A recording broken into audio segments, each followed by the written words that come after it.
In today's episode, we'll break down two important stories. First, we'll talk about India dreaming of owning the sea, and then we'll talk about why protein powder is getting expensive. Welcome back to the Daily Brief by Zerodha, where we cut through the noise to help you understand what's actually happening in the most important stories from business and markets.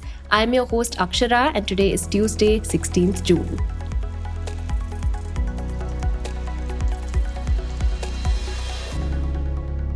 Coming to the first story.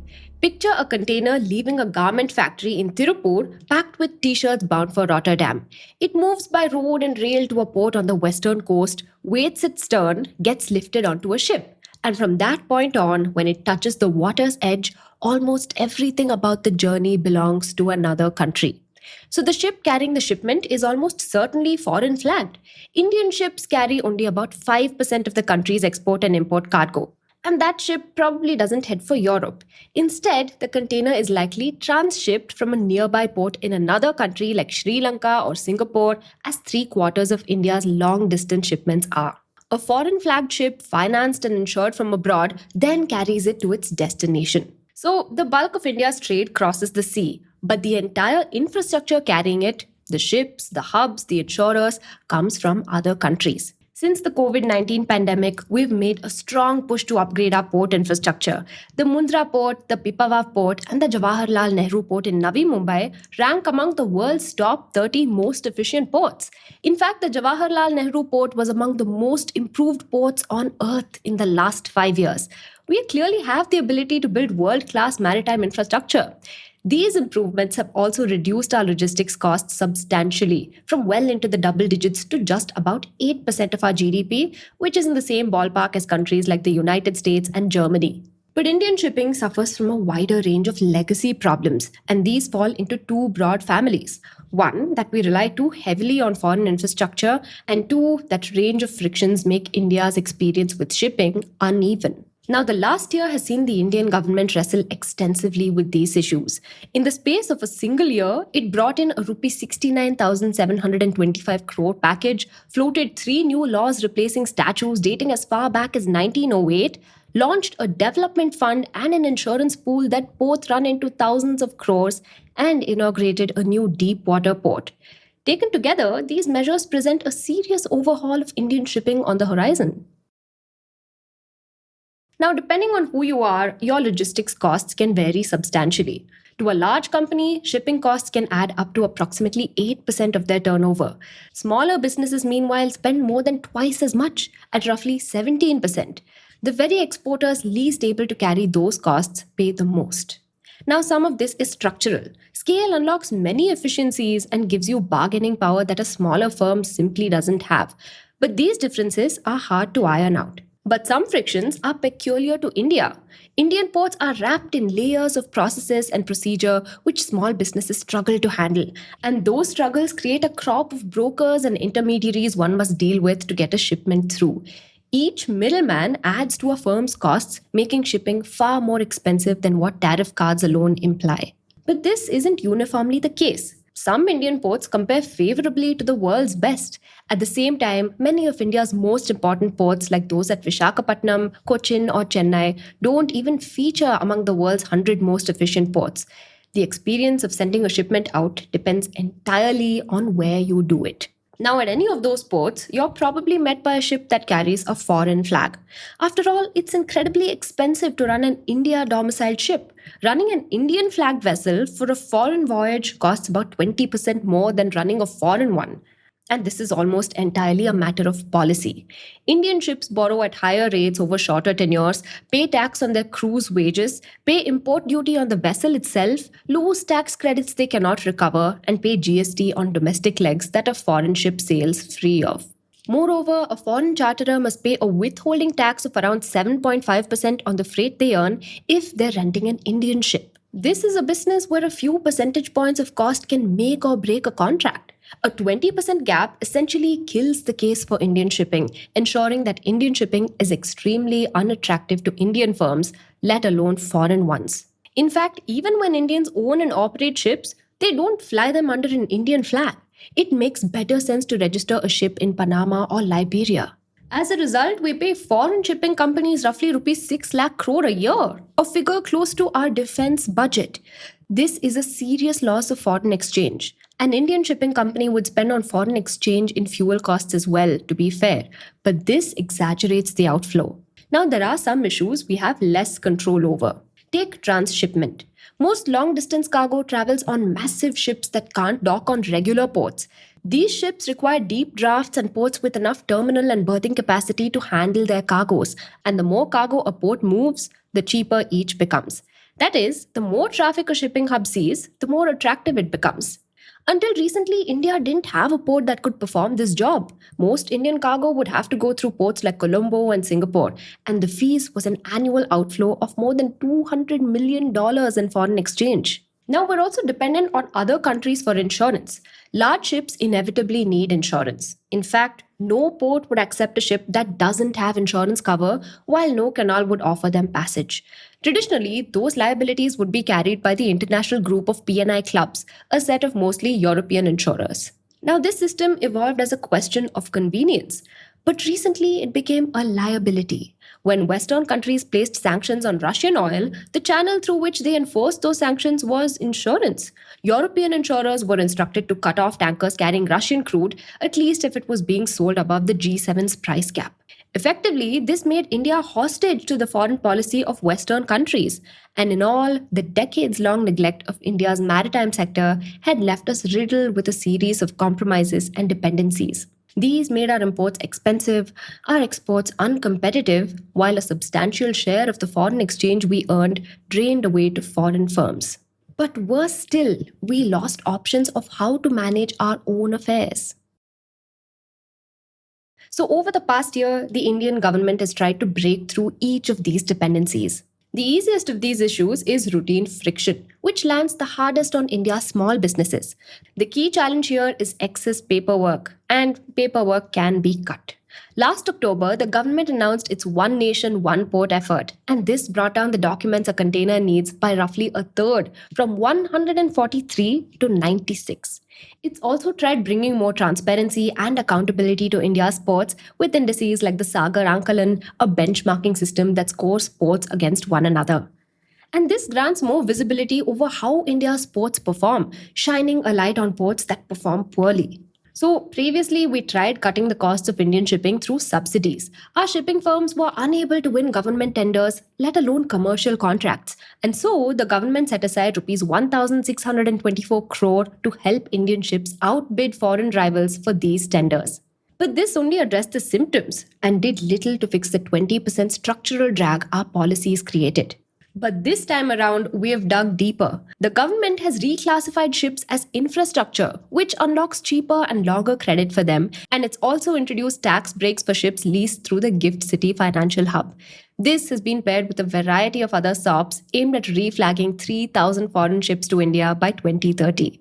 But we haven't eliminated all bottlenecks. There are still serious issues around the tax treatment of Indian ships. But there are signs that the case for an Indian flag is growing stronger.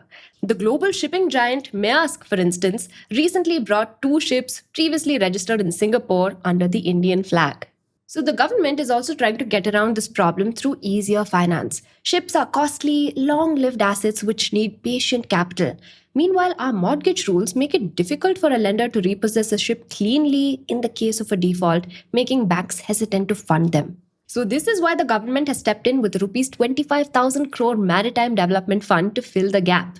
And more recently, the government also made a serious push for domestic insurance to bypass the policy prescriptions of the West. And it just announced the Bharat Maritime Insurance Pool, which comes with a rupees 12,980 crore sovereign guarantee.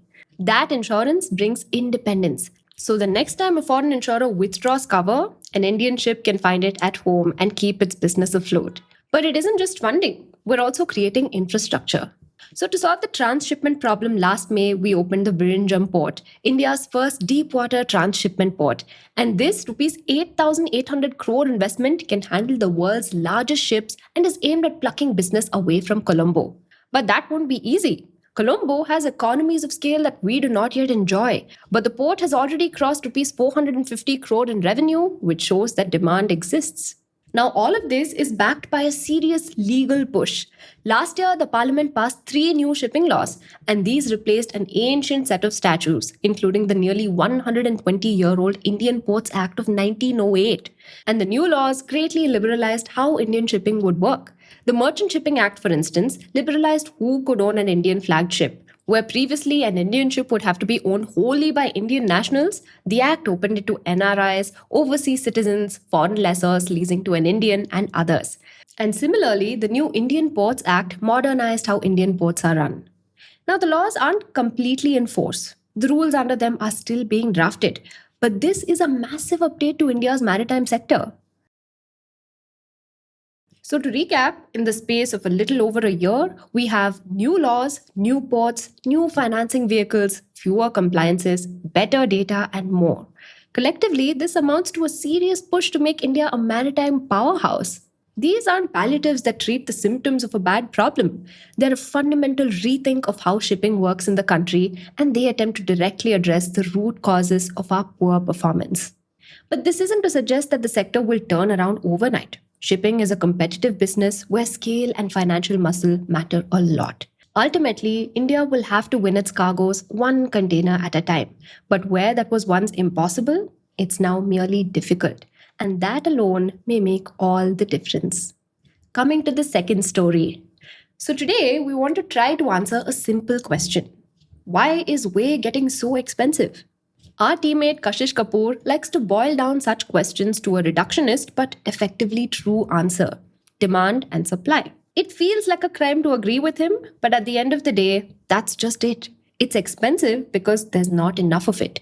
So, to understand how bad things have become, as per The Guardian, the supplement grade version of whey protein concentrate has gone from around 4,300 pounds or approximately rupees 4.5 lakh at 2023 rates per ton in mid 2023 to nearly 24,000 pounds or approximately rupees 30 lakh at current rates per ton today.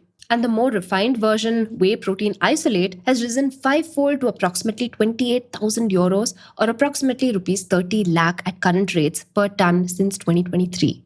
But obviously, we want to go a little deeper into why this is. And that answer starts with understanding how whey is even made. So think about how paneer is made at home. You heat milk, add some lemon juice, and the milk splits into solid and liquid. The solid bits clump together and become paneer after you press them, and the thin, watery liquid that drains off is whey. Every time someone makes paneer, curd, or chana in India, they produce whey as a byproduct. But most of it gets thrown away. So in the West, the dominant dairy tradition was never paneer, but aged cheese like cheddar, mozzarella, and Gouda. Now, aged cheese is also made differently. Instead of lemon, you add an enzyme called rennet to the milk. Rennet also separates the milk into curds and liquid, but this liquid, called sweet whey, has a different chemistry from the liquid that comes off paneer or curd making. The proteins in sweet whey are largely intact and undamaged, which means you can process them further. In the latter half of the 20th century, food scientists figured out what to do with this sweet whey. You filter it through specialized membranes to remove water, fat, and lactose, and then you dry what remains into a powder. The resulting product contains all 9 essential amino acids, absorbs into the body faster than almost any other protein source, and causes far fewer digestive issues than plant proteins. That is whey protein concentrate, or WPC, the powder in every protein tub at every supplement shop. Whey protein isolate, or WPI, is a stronger, more protein-heavy version of it. And as an analyst told the Financial Times earlier this year, it used to be a product with no value. Now cheese could become the byproduct of whey production. Now you're probably wondering, why can't India, the world's largest milk producer, just make this powder itself? So the answer comes down to the fact that India never really developed a cheese-eating culture. Traditional Indian cuisine has no use for aged hard cheese. Our dairy heritage went entirely in the direction of fresh dairy, which is consumed quickly: paneer, dahi, chena, and ghee. Moreover, hard cheese requires weeks or months of aging, which historically wasn't practical in India's hot climate and without a cold chain. Many Indian households also traditionally avoided rennet because it comes from a calf's stomach lining. And until pizza chains and fast food culture arrived in the 2000s, there was simply no consumer demand for it. Even today, hard cheese is less than 3% of India's milk pool. And without a cheese industry, there is no sweet whey. And without sweet whey, there's no whey protein powder industry. So the demand for whey protein didn't appear suddenly. It built up from several completely independent directions over roughly 15 years, and they all converged at similar times. So the first was a cultural shift. In the 2010s, keto and paleo diets went properly mainstream, spreading from gyms and nutrition circles to social media, where fitness influencers made protein the hero macronutrient and carbohydrates the villain. A generation of consumers started reading nutrition labels and choosing the higher protein option. The consumer demand came first, and then beyond protein supplement makers, the world's largest food companies followed. According to Nielsen IQ, the average American supermarket carries more than 38,000 products with a protein claim on the label today. Protein is in cereals, in chips, and in Starbucks coffee drinks. For instance, General Mills launched Cheerios Protein, which was on track for $100 million in first-year sales. And then Coca-Cola is betting $650 million, or approximately rupees 5,500 crore, building a plan to expand capacity for Fairlife, its high-protein milk brand. So when a cereal that sells hundreds of millions of boxes adds whey protein as an ingredient, the demand for whey as a raw material is much larger than what a single supplement brand can create. The second driver is aging. Adults start losing muscle mass from around the age of 50 at 1 to 2% per year. This is a condition called sarcopenia, and the clinical recommendation for its treatment is higher protein intake. People born between 1946 to 1964, called baby boomers, are now between 60 to 80 years old. And that's the exact age range where this becomes serious, and a doctor's advice most directly translates into someone buying a protein supplement. The number of people in this cohort is something the market has never absorbed before. And the third and most recent driver is GLP-1 weight loss drugs like semaglutide, which we know through brands like Ozempic and Wegovy. These drugs suppress appetite dramatically, but when you eat less and lose weight rapidly, you lose muscle alongside fat. And research from Harvard Medical School found that approximately 40% of the weight lost on semaglutide is lean mass rather than fat. So to prevent this, doctors now prescribe high protein intake alongside these drugs.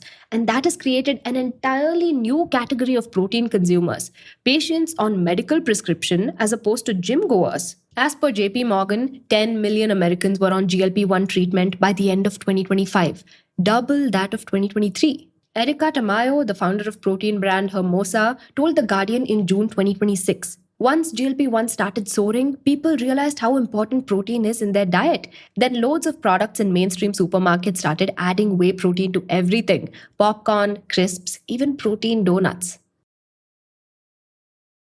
Now, all three of these demand trends were building through the last few years. But there's a specific reason as to why whey prices hit their peaks only in 2025 and 2026. So in 2022, whey prices were already elevated, and producers across Europe and North America ramped up manufacturing to capture the margins. By 2023, demand softened and they found themselves with warehouses full of inventory that was rapidly losing value. Their response was to stop building inventory entirely and switch to made-to-order production. You only produce once someone has already paid for it. And producers actively shut down WPC and WPI production runs and stripped all buffer product from the system. But then, in 2024, a demand surge arrived, but supply chains that were ramped down earlier had little capacity to absorb it. After all, building a new whey processing plant takes a minimum of 2 years. Glambia, the world's largest WPI producer, announced new capacity in New Mexico in November 2025, but will not be online until 2027. They expect whey costs to show a double-digit increase in 2026. And they also noted that whey protein showed limited consumer elasticity from 2025 price increases to date, meaning they raised prices and people kept buying. Meanwhile, Ala Foods, one of Europe's largest dairy cooperatives, reported its ingredients division grew revenue 43% in 2025 from the demand surge, even as it struggled to keep up. Now, India imports around 85% of our supplement-grade protein powder, despite being the world's largest milk producer. Without a large-scale cheese industry, we generate little sweet whey and have almost no infrastructure to process what little there is. On top of this, India got caught in a cascade. See, the US had been one of the largest exporters of supplement-grade whey, but 2024 onwards, GLP-1 drugs created a new source of domestic demand that helped absorb all its supply, and US exports of WPC and WPI to China fell 47% in the first 4 months of 2026 compared to the year before. So China moved its purchasing to Europe. Now, India had separately lost US supply in late 2024 due to a veterinary health certificate dispute. And we also sourced nearly 60% of its supplement grade whey from Europe. So suddenly, we began competing with China for the same European supply. Industry estimates put current WPC prices in India at over rupees 2000 to 2300 per kilogram, three times that of the price range of rupees 700 to 800 per kilogram in 2024. Retail prices on protein supplements are up 15 to 25%. And then our own GLP-1 generic boom made it harder for ourselves. As we've covered before, the semaglutide patent expired in India in March 2026. And India's pharma giants didn't wait to pounce on the impending gold rush, some even launching the day after the patent expired. Dr. Reddy's has publicly said it's building protein supplementation products for GLP-1 patients. Now, India has 254 million people with a body mass index above 25 and 89 million diabetics. Each new GLP-1 patient adds to the protein demand, and we're creating more of this demand at home at the exact moment we are least equipped to supply it domestically. So, they say that the solution to high prices is high prices. The economics of building domestic hard cheese and whey processing infrastructure might make far more sense at current import prices. In fact, our recent coverage on the dairy sector's results showed how Parag Milk Foods is rapidly scaling up its whey production. Quite clearly, there are visible sources of domestic demand that make domestic whey production viable. But whey plants take time to build. And as with any other industry with long capex cycles, you can never tell how demand and supply will ever meet on time. Within that time, there is a possibility that the market could shift. The growth of sweet whey is fundamentally dependent on India's cheese market. And until that happens, India keeps buying protein powder from the other side of the planet while producing more milk than anyone else on Earth. Now coming to the tidbits. Misho's board approved acquiring 100% of Singapore Incorporated Kirana Club and 0.41% of its Indian subsidiary Retail Pulse Labs for Rs 202.08 crore payable in 3 tranches.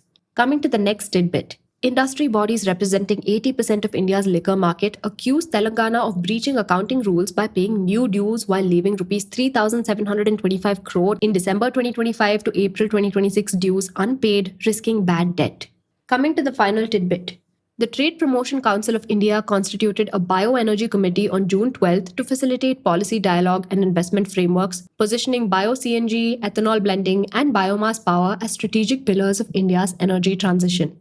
That's all the news I have for you. Thank you so much for watching and see you in the next one.